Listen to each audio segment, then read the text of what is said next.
Now, in our first segment, Sierra Leone on the 15th September will join the world to commemorate the International Day of Democracy.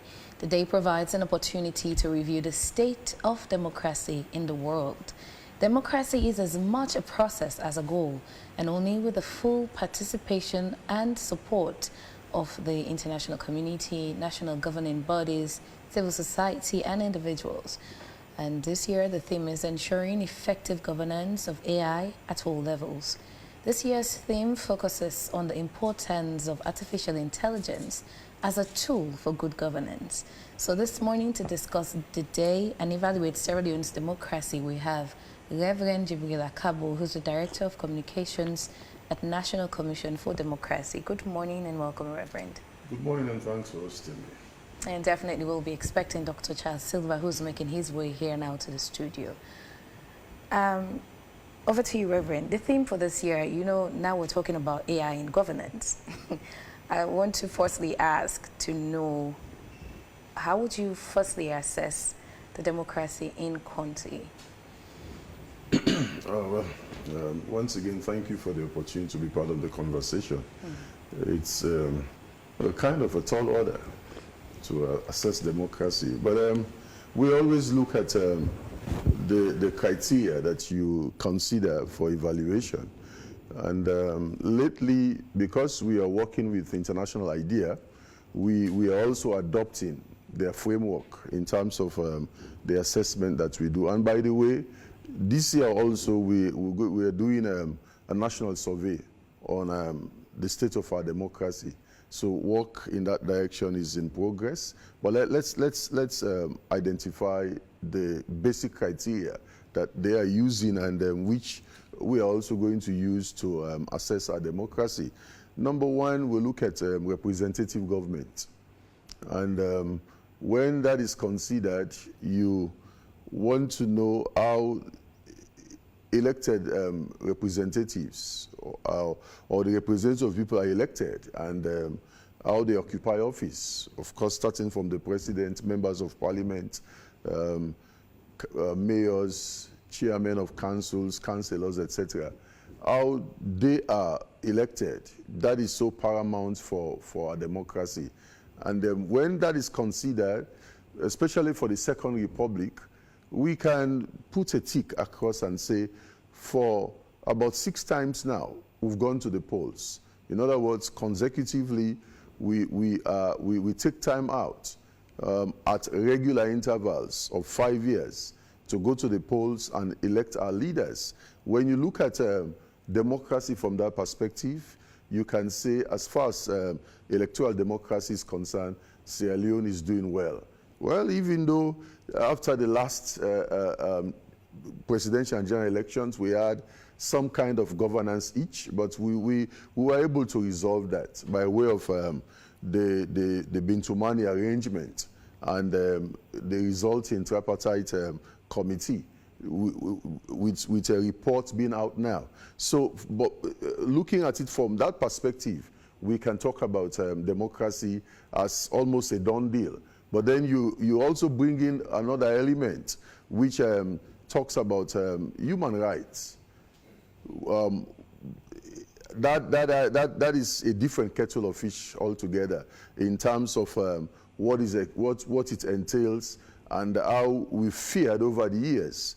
Here we're looking at different categories of rights, especially what some might call first generation rights, civil and political rights, second generation, that is economic, social and cultural rights. Well, people will talk about third and fourth generation, right? But I want to focus attention as we do the analysis on the first and second generation rights. That is first civil and political rights, and then second economic, social and cultural rights. When it comes to civil and political rights, attention is focused on Chapter 3 of the Constitution of Sierra Leone. That is where they are outlined and they tell you what happens for it to be considered as an infringement. In other words, those rights are violated. And if you take your time to examine our Constitution, significance is placed on civil and political rights. But these are not the only rights that we have. And there is provision in Section 28 of that same Constitution that is under Chapter 3. If those rights are violated, you can go straight to the Supreme Court. And nobody has any restriction. I could recall I had a conversation with somebody, and the person was saying, who is stopping anybody from going to the Supreme Court if those rights are violated? But it's not the same for those rights that we call economic, social, and cultural rights. In Sierra Leone, we have emphasis on the first generation rights, that is civil and political rights, but it's not the same with economic, social, and cultural rights. And in the Constitution, the only place where you can say, well, that is reference is now made to that, which is not even directly, is Chapter 2, that deals with the fundamental principles of state policy. In Section 4, it tells you every government entity will look at these policies and then frame whatever law they are going to enact and whatever policy is going to put together. But then when you go to Section 14 of that same chapter, it tells you all of those things that are considered under Chapter 2, supposedly economic, social, and cultural rights, they are not justiciable. In other words, you cannot take anybody to court if those rights are not granted to you. But the state has an obligation, whether it's first generation or second generation, whatever the categorization is, the state has an obligation to ensure that they promote those rights, they fulfill them, etc., because Sierra Leone is also a signatory to several treaties that provide us or give us that kind of obligation as a state to ensure we fulfill them. But there is a sharp contrast between the attention that we give to the first generation rights, that is civil and political rights, and that which we give to the second generation rights, economic, social, and cultural rights. So looking at it from that perspective, there is still room for improvement. But then we move to a third criteria, because for the purpose of our analysis, I'm only looking at 4 of them. The third of the criteria, we're looking at participation. That is, whether it's elections, after elections, the involvement of the people in terms of the governance of the state. That is so paramount. And there should be what I call a symbiotic relationship between the governors and the governed. And there are times when you have certain itches in terms of how that happens. Because people will tell you, when it's election time, then you have our politicians. They will approach the people. But after elections, it's almost it's like a gulf or a gap between them. And now it's the people who are chasing after them, because they look forward to the dividends of democracy. So we need to close that gap. So even when it comes to what you might call participation, that is getting the people to be fully involved in the governance of the state, there are times when we have gaps. But you take the fourth element, which relates to the rule of law. There is a serious concern in that as well. And a key element of the rule of law speaks to the independence of the judiciary, that when you have a challenge in terms of the interpretation of the law, or say the implementation of the law, you have an institution that you run to, and looking at the way things have been happening, for most of the time you have people raising concerns here and there, even when it comes to that aspect of our democracy assessment in terms of the rule of law. Well, putting all of these elements together, the 4 components of the criteria that we often use to evaluate our democracy, we can say this safely, that we've come a long way, but we're still not there yet. And a lot of work should be done to ensure we get to that point where we can safely say Sierra Leone is a full-blown democracy. The second point you mentioned as one of the criteria to, evaluate whether we still enjoy the democracy we should here in Sierra Leone, which has to do with also the first generation of rights, which you mentioned, fundamental human rights. How far have we gone in upholding, civil liberties, freedom of speech, and the likes? That's a very interesting question. Apart from the National Commission for Democracy, you have other players, especially the Human Rights Commission of Sierra Leone. They are central in terms of not just the promotion of those rights, but to monitor and see that those rights are fulfilled by the different players.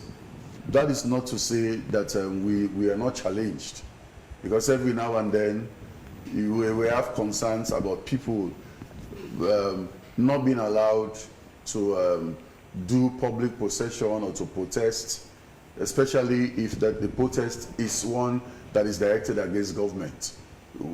Government in, government out, we've had that kind of situation. And from that perspective, you can say it's a challenge. But it cannot be a picture that is bleak completely. At least today we have a proliferation of media houses where people can talk, they express themselves. And well, it's interesting, Dr. Silva is not on set for now, but he has an expression that he will usually use to say, it's not freedom of speech that is threatened. It is freedom after speech, because there are times when you can say what you want to say, but the guarantee of whether you are going to enjoy your freedom after what you said. So I find that very interesting, and for most of the time, that is something you consider as being very challenging, and we need to examine these issues. And it's not just, for me, it's not just the focus on the first generation rights, but we also have to focus attention on second generation rights, because it's there we talk about, in quotes, the bread and butter issues, because we're looking at economic, social, and cultural rights. And we seem to focus more attention on the aspect of civil liberties, my freedom for this, my freedom for that. And for most of the time, even the advocates, they are up in arms all over the place talking about those rights. But I think emphasis should be placed on those second generation rights, because that's the difference between Western democracy and what you might call East Asian democracy. If you take China, for instance, they are up there when it comes to economic, social, and cultural rights. They ensure that the basic is provided, whereas in the West, the emphasis is on the civil liberties, my rights to express myself, my freedom to associate, etc., etc. And you want to maintain a balance between the two. And that is the kind of situation we are looking forward to in our country, to say we are a fully blown democracy where we blend or maintain a balance between civil liberties and economic, social, and cultural rights. How do we emphasize on that? Because, for example, as you've mentioned, Section 40 clearly states of the 1991 Constitution that this is not enforceable in any court of law. So that is where the challenge is altogether. Because if you take Chapter 3, that is from 15 right on to 27, the sections, 28 is saying, if there is any problem, you can go straight to the Supreme Court. In other words, those are justiciable. If somebody wants to deprive me of my right of movement, I can go to court. And there is a classical case in terms of movement during elections. Somebody took the matter to court, yes, and it was ruled in favor of that person to say you cannot restrict somebody from moving around on election day. But when it comes to, say, the right to education, I cannot go to any court, because they will tell you, in fact, the Constitution does not even refer to it as rights. So that is a serious challenge altogether.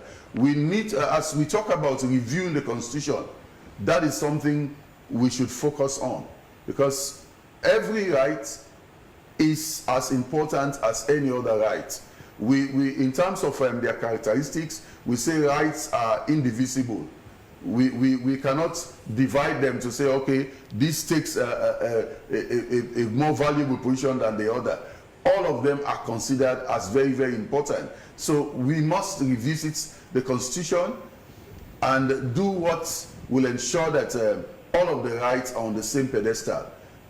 Somebody would want us to reason with the status quo, to say it's a third world country and the resources are not enough. But for me, that's a way of giving what I call a field day to our politicians, that politics now becomes a game of trial and error. Let's go in. If it's possible, we deliver. If it's not possible, nobody will ask us any question. When our politicians are put in that position where they are going to be asked questions when the basics are not provided in terms of economic, social, and cultural rights, then they know that they need to sit up, that you don't just, it's not just a free ride or a jolly ride. It's serious business, as it is done in other countries where if you don't provide basic, say, water for the people, they are going to ask you questions, tough questions, and in fact, if you're not careful, they will take you to court to answer. And South Africa had that kind of situation in the past. It took what we call judicial activism to get the situation changed. For them also, it was not something that you can go to the court and find somebody culpable. But you have some people came together and decided, you know, let's look for ways and means to ensure that our politicians can answer even when it comes to economic, social, and cultural rights. And the court granted them their petition. And so the situation has changed in South Africa. And we are looking forward to the same in Sierra Leone, where if water is not in my community, if there is challenge with electricity and related issues, I can go to court and ask somebody to answer. But it's not the case for us in Sierra Leone. And it's a long journey in that direction. Afghan Section 26 of the Constitution guarantees freedom of assembly and association. By extension, protesting and all of these kinds of activities that citizens would otherwise use to, you know, tender their utmost dismay about things happening in the country. It's not only the 1991 Constitution, but several other international instruments like the ICCPR, the UDHR, you know, guarantee these kinds of freedoms, you understand, to be enjoyed by all. But civil rights activists have often grumbled, you know, well, lamented, so to speak, about the blatant or, you know, flagrant usurping of these rights by particularly so the Sierra Leone police, you know. At this point, do you think indeed that the force needs a thorough reshaping? I can't agree with you anymore. It needs thorough reshaping, and I'll talk about it from the perspective of what is called democratic policing. Okay. Some people will tell you, well, that is too idealistic. When we don't have anything like democratic policing. But that is the way to go, where you expect the law enforcement body to also know the rights guaranteed by the constitutions and order treaty arrangements that we've signed so that the people are granted such rights without any encumbrance. But there is a challenge in terms of what they provide as defense. That for most of the time when you have people coming out in that large number, that you have other elements that will infiltrate them and create or cause havoc. That has been the defense. But the question is, when you have other issues happening, why is it that they don't degenerate into that kind of chaos that they always anticipate when it is, say, an issue that will point fingers in the direction of government? Take recently, you have people who came out to the streets when they were protesting regarding the demise of the late Sia Kamara. People came to the street, and the police were not worried about that, to say, miscreants were going to infiltrate that group to cause havoc. But whenever it's a protest directed against government, the police is worried that we're not going to allow them such and such to happen. Of course, I agree with them to some extent that we need to sit down and map out whatever we're going to do in terms of routes, the number of people who are involved, etc. To that extent, I can agree with them. But we need not push it too far, because it's almost like we are closing the space for people who have views that are different from the status quo. It's not at all times that you only listen to those who say yes. At times, you also make room for those who say no, because that is the beauty of democracy, where everybody, as long as you're operating within the ambit of the law, you have the right to express yourself. We don't encourage anything outside the law, but if it's within the law, we must make room for that, and let us be seen as maintaining the right balance between those who are on our side and those who are against us. When we maintain that balance, democracy can work very well. And indeed, there is need for the police especially to look at their mode of operation, especially when it comes to the other side, people who are against the status quo wanting to protest. Let's see what we can do. When we have such happening successfully, it will be difficult to blame the police or cry the government down to say government is anti-protest or whatever. But it calls for all of us working together and ensuring such fundamental rights are guaranteed within the context of our democracy. Let's turn to the United Nations. I quote, AI has the potential to promote and enhance full and active public participation, equality, security, and human development. It can boost education on democratic processes and shape more inclusive civic spaces where people have a say in decisions and can hold decision makers to account. This quote is from the UN Secretary General, Antonio Guterres, in his International Day of Democracy speech for this year, 2024. Sure. In what ways do you think Sierra Leone can harness the full potential of AI? I mean, of course, in democracy. In his statement, he has presented the ideal. I read it yesterday because we're also trying to put our own democracy address together. Okay. So he presented the ideal, which is a good thing. And we look forward to us appreciating to that standard. But we know what people do even with the internet social media. Generally. Indeed. And if we have such opportunity in terms of the effective use of AI and its used properly, it can help us, especially in relation to what the Secretary General has said. But I am looking at the other side, because you want to maintain a balanced picture. We don't want to see people using artificial intelligence for something else, which is what, for most of the time, people who want to cause havoc, who want to do things out of the way, that is what they will do.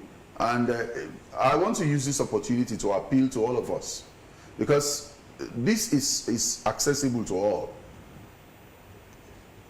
Well, given that we have, say, enough internet coverage, we can utilize all of the opportunities available on the net. But let's use it wisely to ensure we get the right kind of result. If the West is advancing and we're admiring them, they are using such tools, apps or whatever it is called, especially in the context of artificial intelligence, and they are making progress. We want to see the same happen in our country.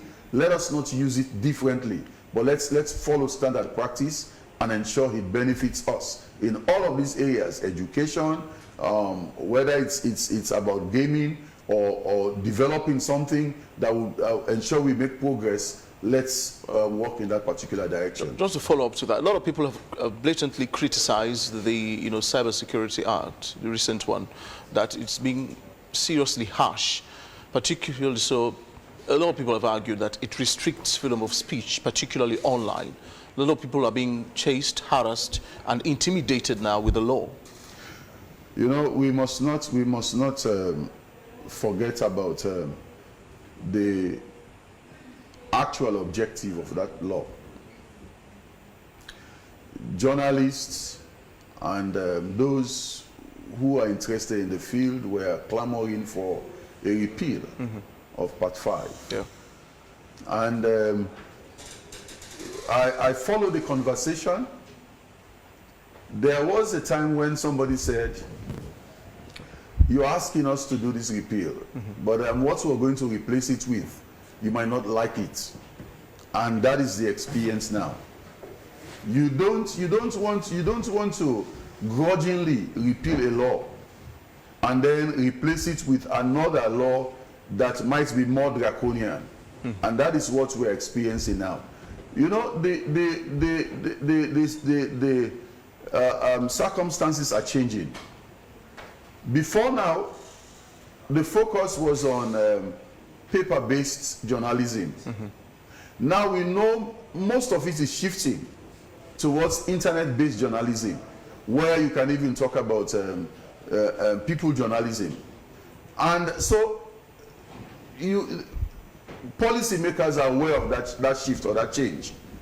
For most of the time, it's not that the newspapers are not effective anymore, but people don't find time as they used to read the newspapers. Now almost everybody is on the internet. Online. So that is where the show is. And that is where you can target those that you know will want to cause havoc.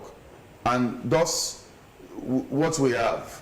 But it calls for what? A national conversation again on the matter. Like we opposed Part 5 of the Public Order Act, and eventually it was repealed. Let us also study the current cyber crime law and the areas where we know there are challenges that will continue to restrict the freedom of people.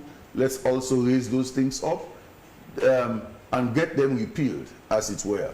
Okay, so at this point, we'd like to welcome Dr. Silva, Charles Silva. He is a political analyst as well, and he's here as we're discussing on this year's theme of the International Day of Democracy. Dr. Silva, you know, this year's theme highlights the role of AI in enhancing public participation, equality, and security. However, as the UN warns, if left unchecked as well, it could pose dangers to democracy, peace, and stability. My first question to you is, has Sierra Leone firstly managed to strengthen our democratic foundations, you know, before even delving into AI? Yeah, good morning, everyone, listeners. AI, that acronym or abbreviation, you think I know. What do we Artificial intelligence. Artificial intelligence. Artificial intelligence. Yes. Technology, machines. Yes, then now you social can ask media. the question. Yes, please. I'm asking, have we as a country, do we have a strengthened democratic foundation before talking about some of the benefits we could get through artificial intelligence and governance? Yes, you see, there are things here. Some of the time, we make it a bit complex for ourselves. What we are talking about, artificial intelligence, or even when I came in, my colleague was talking about a host of things. Everything we are doing here, the whole world is just about modernization. What is it? Nothing has changed. The same thing that has been happening since creation are the same things. We still are moving, we are communicating, we are eating, we are relating with one another. All people are saying the modernization is all about, you know, improving on all of these. We are all human beings, just like we talk about the characteristics of living things. Communication has changed. I could still remember when I was a schoolboy in Blama, in fact, primary school, they could give me some money. They say, my friend, your uncle has died. They are go and tell the other relatives that today we can just pick up our cell phone and communicate to our colleagues in America. Things happen here. Why am I bringing this? You might say, why is this guy going this way? So it is all about, we have to accept modernization. So if you ask me as to whether we are ready to accept AI or our democracy is deepening or whatever, we have to accept we have to accept modernity. We have to democratize our democracy. It's not just, democracy is a theory. Islam is a theory. Christianity is a theory. You have to Christianize your life. You have to Islamize your life. That is to say the values. Democracy has values.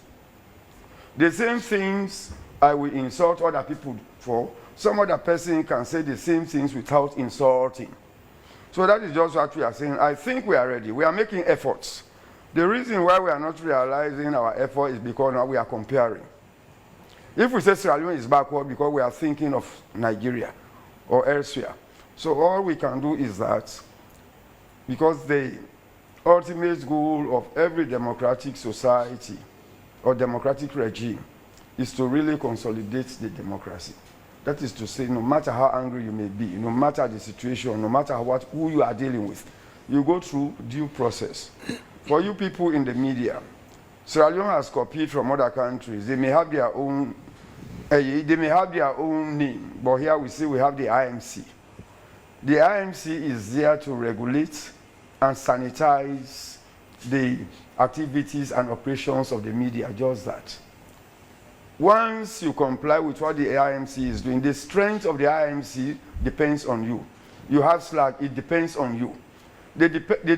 In a similar vein, the strength of the executive, or let's say the chief executive, who is the president of Sierra Leone, like it is everywhere, where we have democratic, where we have presidential systems of government, depends on the operations and activities of his ministers, his deputy ministers, and other executive appointments. So this is what we have to look at. But like I said, we are making some efforts. Even what we are doing here is a testimony to that.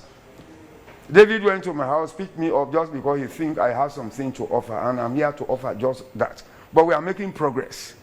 But in order for us to appreciate our progress, we have to accept that we have a reality we don't want to know. We will talk about examining our democracy. We are not examining our democracy within the Nigerian context, in the Sierra Leonean context.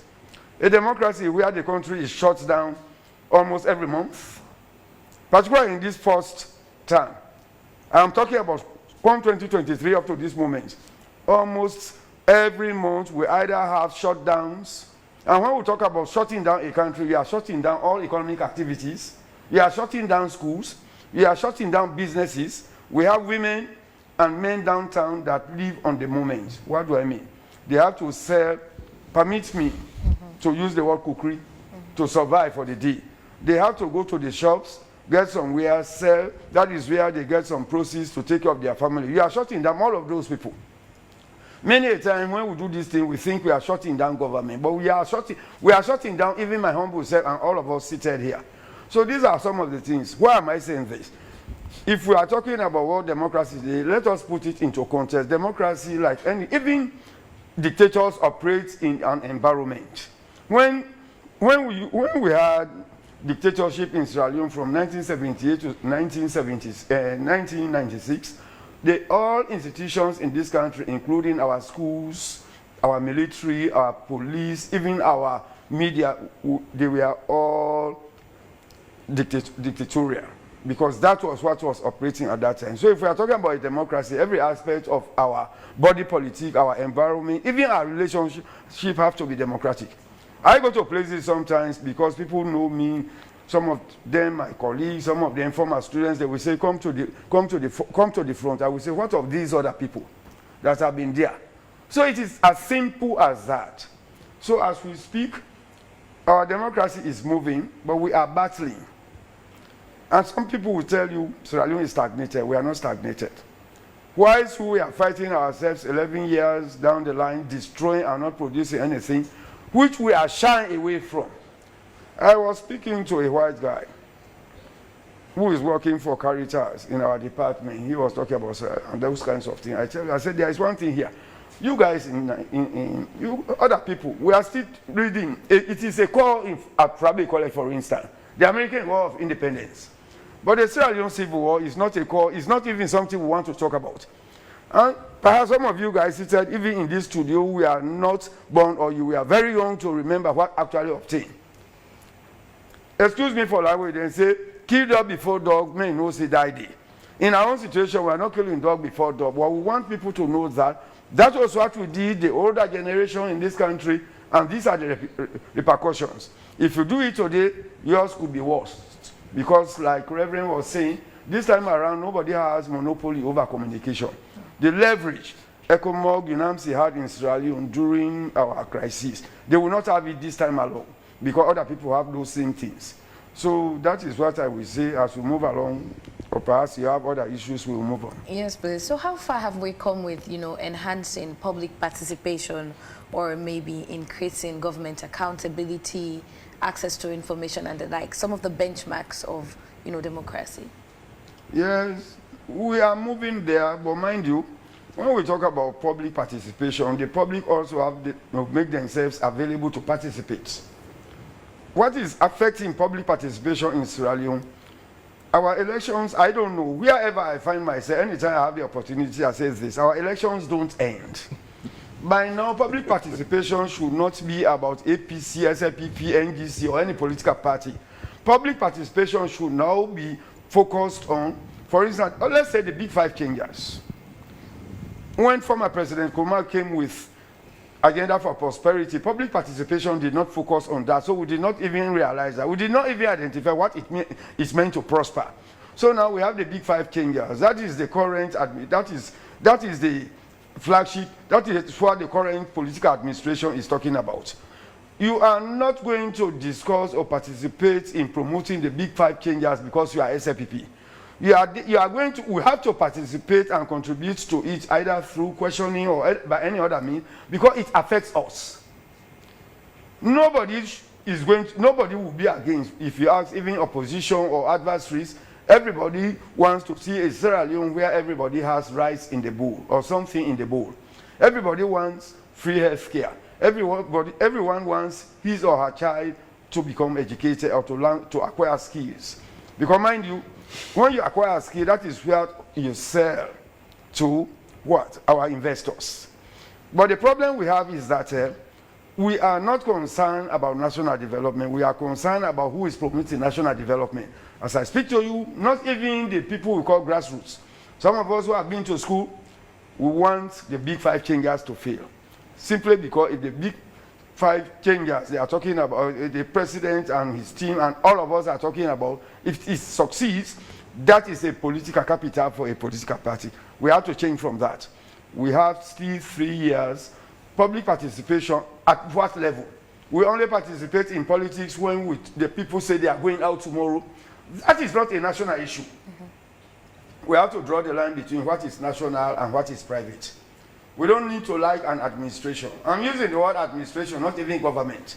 People use the word regime. That is where we are confusing people. We have only one regime in Sierra Leone. The only regime we have in Sierra Leone is a democratic regime.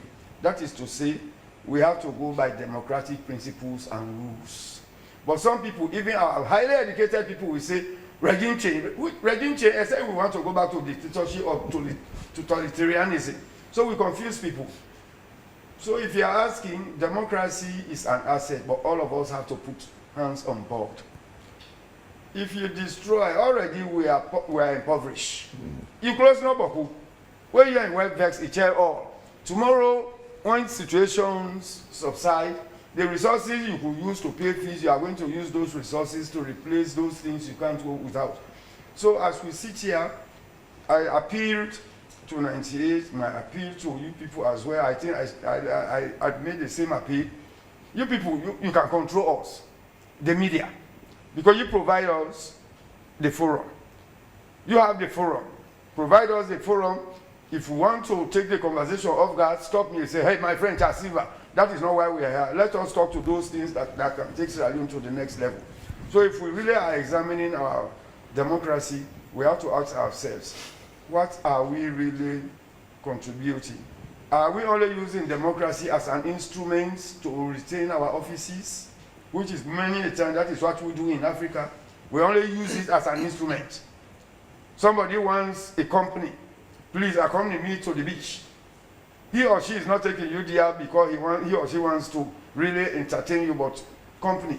Let us not use democracy is the only way out for now we have. It is a political arrangement that translates states' public resources into public good. That is what other countries are doing.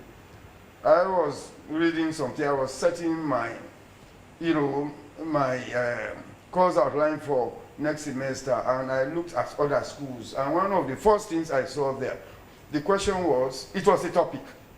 Why are some countries wealthy and others poor? This question goes to all of us Sierra Leoneans.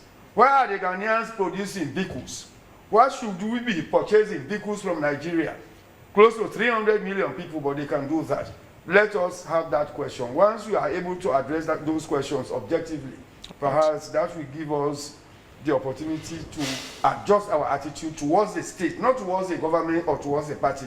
All the things that we are doing in this country, our attitudes, whether they are good or bad, it is not towards the Biafra administration, it was not towards the former Nkrumah administration, it is towards Sierra Leone as a country, because only Sierra Leone can provide what you and I need. No government can provide it. Government is just there to serve the purpose of the state. I often tell people, Reverend, government is just a cook. You have your house help, you provide for your family. That house help is supposed to provide the right food. If your people are complaining, you ask your house help, my friend or madam, I have provided X amount. Why are people complaining? This food really does not reflect on the amount I give you. That is what accountability is all about. Right. President Bill, I'm paying my tax. Or Mr. Minister, I'm paying my tax. Why is it that the rules are like that? How many times have we asked the city council in terms of up to this moment? When you are walking around, even commercial bank, you have to be very careful, otherwise you can have any damage there. In other parts of the world, the city council is collecting. Are we asking them, not only in Freetown, when I say city council, across the country? So, if you would ask me, I think we have to change this conversation to take it to those levels, wherein, until I begin to ask you, my sister, you say this man is bad. Why do you say so? These are some of the issues we have to look at. Conversation about mental changes and psychological restructuring. He's Dr. Charles Silva, a famous political analyst, and before him was Reverend Jibril Kagbo, Director of Communications, National Commission of Democracy, and we've been discussing the state of Sierra Leone's democracy. It's time we took some of your Facebook messages, and for those who've been following the program before we can continue discussions here this morning. A lot of them actually are pouring in. The first one is from Usman Prince Solomon Kavon, and he says, oh wow, this is more or less a thesis. In a true democracy, we should limit the power of the executive and give it to the people. We should and must place these entities on the ballot boxes. 1 electoral commissioner, 2 ACC commissioner, 3 attorney general, 4 inspector general, 5 auditor general, 6 chief justice, 7 the Supreme Court justice, 8 ombudsmen. These are some of the sectors which is to be free from the executive for them to properly function and better serve the country. For instance, if the president appoints these individuals, there is a guarantee and the probable cause beyond all reasonable doubt that these above individuals would, could, and should be influenced by the president and other executive members. And Mr. Dwazak says, Reverend, good to hear from you. Indeed, I agree with you that we should use technology wisely, especially in the area of progress. But many Sierra Leoneans consider the Cybersecurity Act as a replacement for the criminal libel law.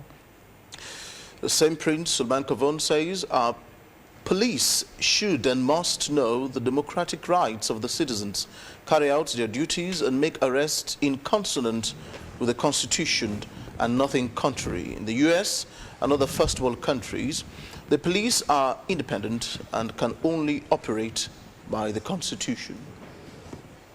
And Mr. Dwazak, again, as a nation, we have made some progress on our democracy. I must admit that our democracy is still fragile as a result of the lack of transparency, which is affecting our democratic foundation. The principles and values ingrained in democracy are not upheld and properly administered. Prince Suleiman Kavon again. Junior Shawaz says the speaker is absolutely right. Comparison is a healthy thing, but we Sierra Leoneans almost always compare ourselves with negative stuff. Distraction, avoiding the subject and root cause causes to be addressed. How are we going to transform from this hybrid type of democracy, even though democracy an expensive thing? That's from us friend Kamara. And lastly, from my end, Kamara Charles says, in Sierra Leone, we only feel that political participation is how to participate in elections. And he also adds, Dr. Charles Silva is a gem.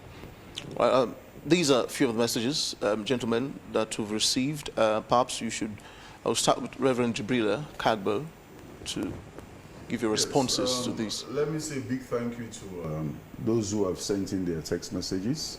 Communication cannot be complete without the necessary feedback. And the issues raised are very, very important.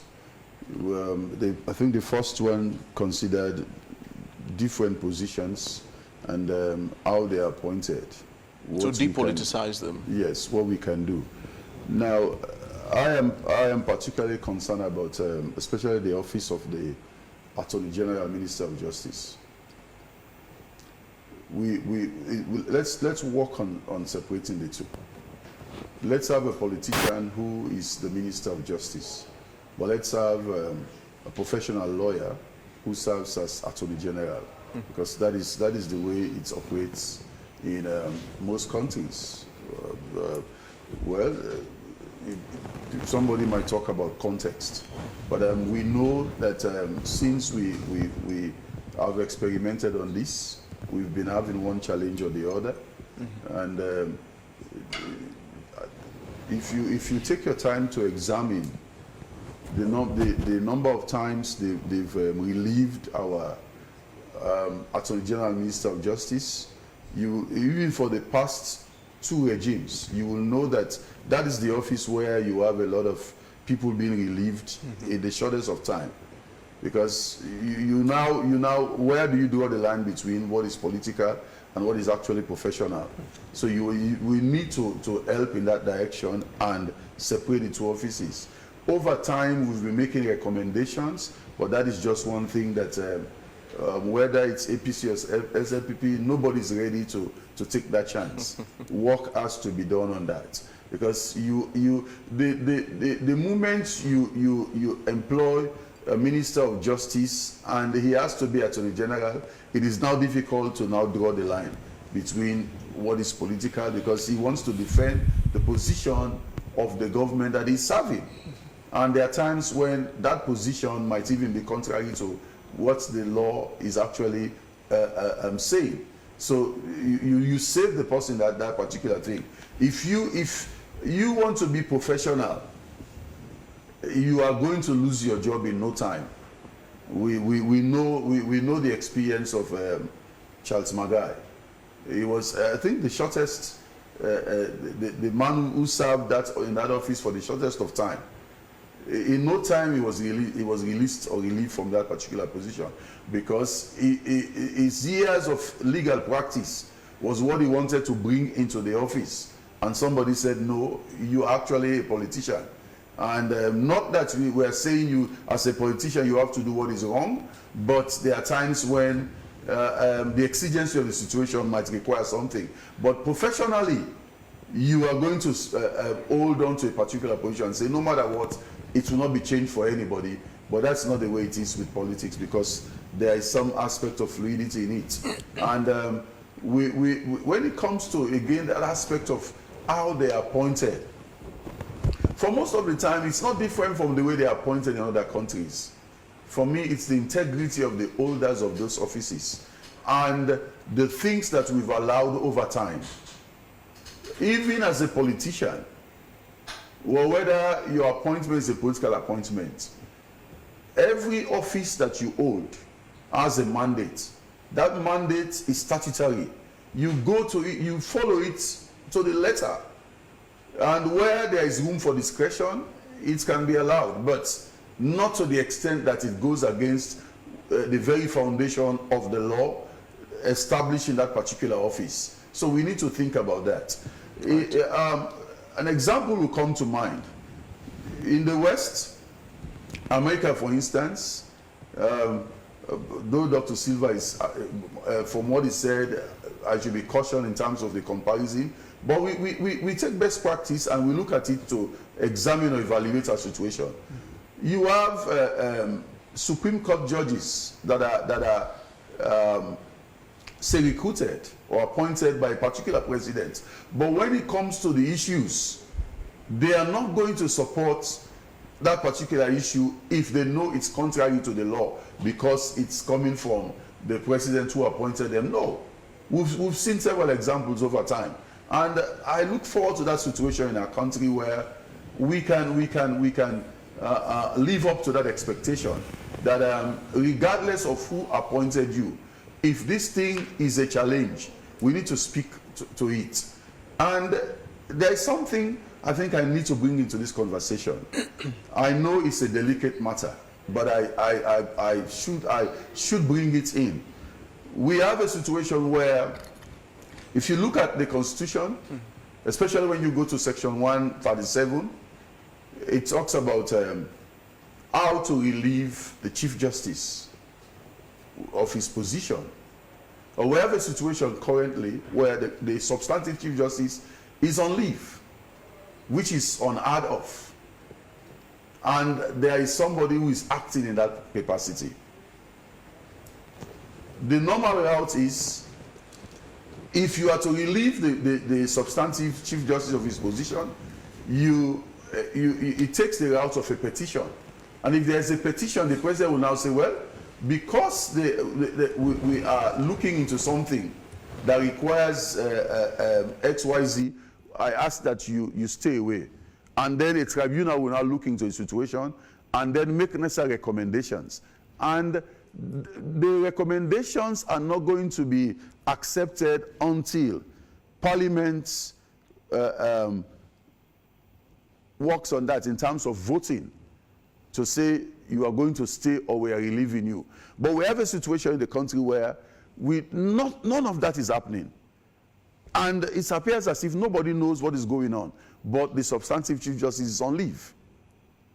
We want to avoid that kind of situation. And for me, it's a conversation that we must not hesitate to have. So that if somebody's tenure is secured, let it be secured. And if that person is to be removed, let the due processes be followed to get them removed. And that, I think, is the challenge we're having, leading to that question sent by that particular texter. Because today, it will please His Excellency to say, you are there. Tomorrow, he will wake up and say, no, I don't want to see you there. But some offices, they have tenure of office, and we need to go by that. Even though we know, of course, that to remove somebody from those offices, there are procedures to be followed. Let's follow the due processes. And there was something we started talking about, which came as part of the text message. I'll dwell on that and allow Dr. Silva to come in, about the independence of the police. Work has to be done.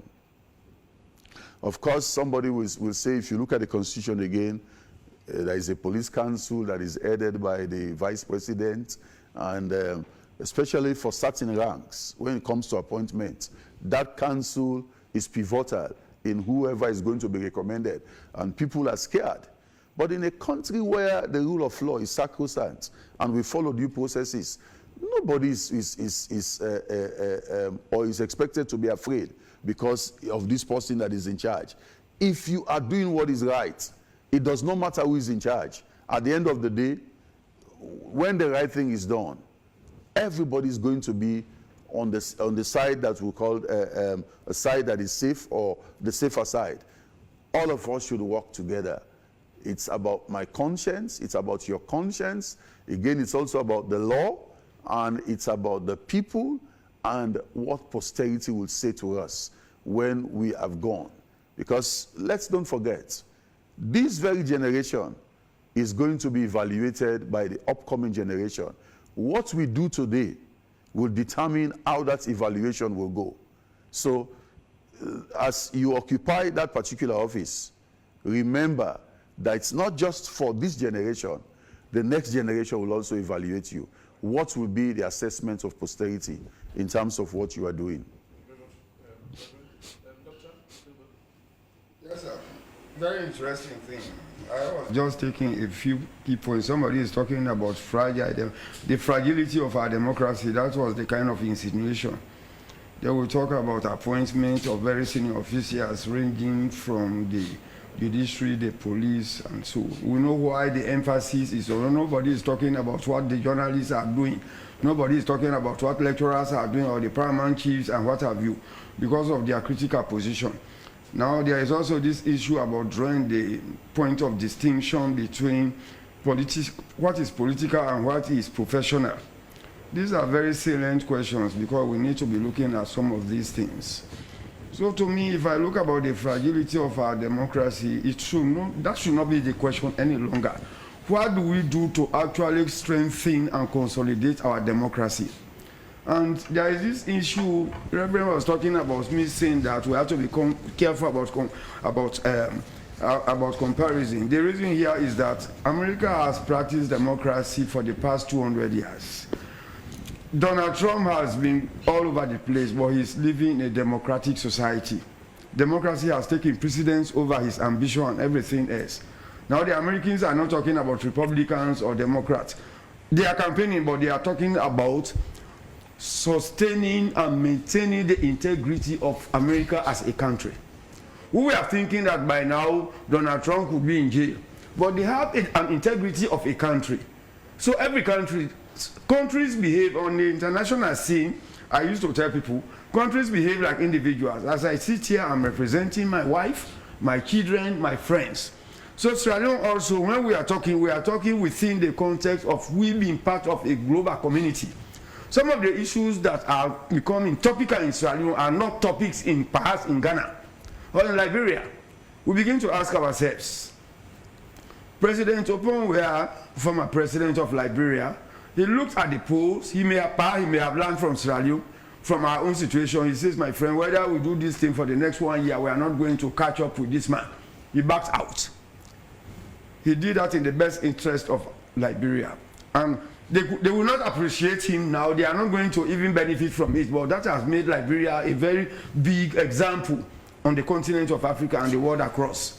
So these are the kinds of things we are talking about. So if we want to really, if we think that, like that texter says, and I tend to subscribe to his idea, if we think our democracy is fragile, we are responsible individually and collectively for that fragility. All of us have to come together again in our own personal selves and as a country to see how best. The only way we can strengthen our democracy is to respect and live by the rules of the game. That leads me to talking about the judiciary, the police, and some of the law enforcement officers and people in key positions. Whether they transfer the judiciary of America or Germany or Britain to Sierra Leone and vice versa, definitely they will face the same scenario here. In the first instance, are we law abiding? The same Sierra Leoneans that sometimes ignored our police, when they find themselves perhaps in England, let's not even say England, or in Egypt or Cairo, they go by the rules. So this is just it. People, how many police officers are we talking about? I'm not making PR for them. Let us not use these institutions as scapegoats. These institutions are older than everybody in this country. The Sierra Leone police is older than every Sierra Leonean. It has been here pre-colonial days. It is still here. So that is what I will say in that direction. Okay. Because many a time we are too quick to say politically motivated arrests. But nobody is talking about politically motivated criminality. Politicians, parents, all of us, we have to play by the rule. Yesterday, when I was returning from Kenema, I could not use my vehicle because of reasons I cannot explain here. They asked us out, and one of the police officers told me, perhaps for my age or for whatever, he says, my friend, you go into the vehicle. I said, no, this is where the problems arise. Everybody should go in there. The people you expect to carry contraband products, even the people that threaten security in this country or elsewhere in the world are not poor people. But when somebody comes with a Range Rover, that person goes. 10 people come with a broken vehicle, you took them out, and somebody was telling me, some of you are so bogus, wherever you go, you think you are the best. These are some of the things. You know, democracy itself is something you demonstrate. It is not something you romanticize, which is what we do. We only use democracy as an instrument. When it favors me, I say, no, in a democratic society, everyone has rights. But what of those other people? So now we come again, people are talking about even the appointment of the Chief Justice and all of this. I agree.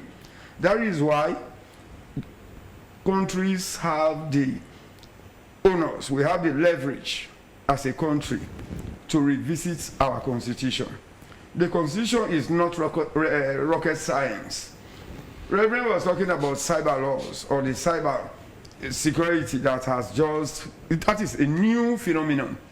You know, it is a new kettle of fish. So we have to, they give us that leverage to go to those places and see how those laws, mind you, criminals are very, very intelligent people across the world. As you speak, anytime you discover one, you know, aspect or one strategy of criminality, they are also going to improve on what they are doing. So that is it. So as I'm saying, I agree with you, Reverend, let us elect the right people. But who are these right people? Are we saying that because Dr. Silva or Reverend or any one of us here, Fabian was so instrumental, I liked the way he was asking questions during election, she's going to be the next Minister of Information. That is where we are getting it wrong in this country. I'm sorry to say this. Some of our selections, really, we have to revisit them. Some people are very good campaigners. They are militant when it comes to campaigning. They can mobilize votes. But delivering on your manifesto, translating your manifesto into tangible programs that will affect the lives of the people positively is quite a different scenario. History will remind me, there is this man they call Metternich. He was a German, I think so. He was a very ruthless leader. He was excommunicated, he left Germany. But there was a time when they came to the realization that the problem we have on hand, I think that man can provide the solution. They brought him back. You don't need to be APC, SFPP to deliver on something. Unless and until we get there. The Americans did not get there today. They have been going to that destination for the past 200 years, and we will get there someday. I'm very optimistic. If we really want to develop as a country and democracy, functionalists, people will say, now he's talking theory. Democracy is an expensive something. Very expensive. The Chief Justice in America or perhaps in Ghana is quite different. The status of the Chief Justice in America and Germany or even in Guinea or Liberia is different from the Chief Justice in Sierra Leone. They are not living in the same socio-economic environment. This is what I was talking about, context. Unless and until we do those things, and only the state can do that. The radio cannot do it, individuals cannot do it, criticisms cannot do it. Unless and until we get to that point. Not even the Chief Justice or the police or whoever. Every Sierra Leonean has to come to that realization or to accept the reality that my own socio-economic well-being does not depend on which party is in power.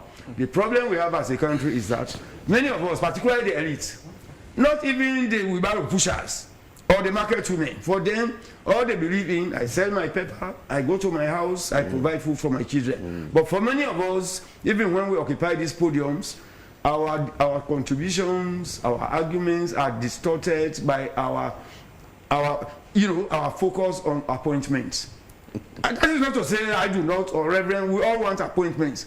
But do those things that substantiate your appointment. So that is what I will say in terms of the police and the like. Okay. That is the police we have for now. And when we are looking at the police, let us not look at the police or the Attorney General. The Attorney General is an office. The presidency is an office. The president is an individual. The Attorney General is an individual. The police is an institution. The IG is an individual heading the police, and several IGs have come and left. So all I will suggest in that respect, let us look at this thing holistically. We know the problems, but many a time we dodge them. I know time is not on our side. Fabian is looking at me. The final aspect I will actually look at is this. If we really want to forge ahead, let us move from blame game, from descriptions, now let's go to prescriptions. What I will actually prescribe, all Sierra Leoneans, let us come on board. Let us rally around our leadership. As you guys are doing, for instance, for AYV. Imagine, David, He used his own resources. He went to Frabi College, brought me, he was a driver. He brought me here because he believes, or perhaps he's of the view that I have something to contribute. Let us do all of that in our own little respects. We still have 3 years to go. Let us rally behind our leaderships as you people are doing here at AYV.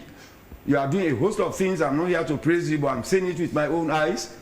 Let us rally behind market women, drivers union, Okada riders, and our universities, our schools, and the like. But here is the country we are. Any matter relating to university is a university matter.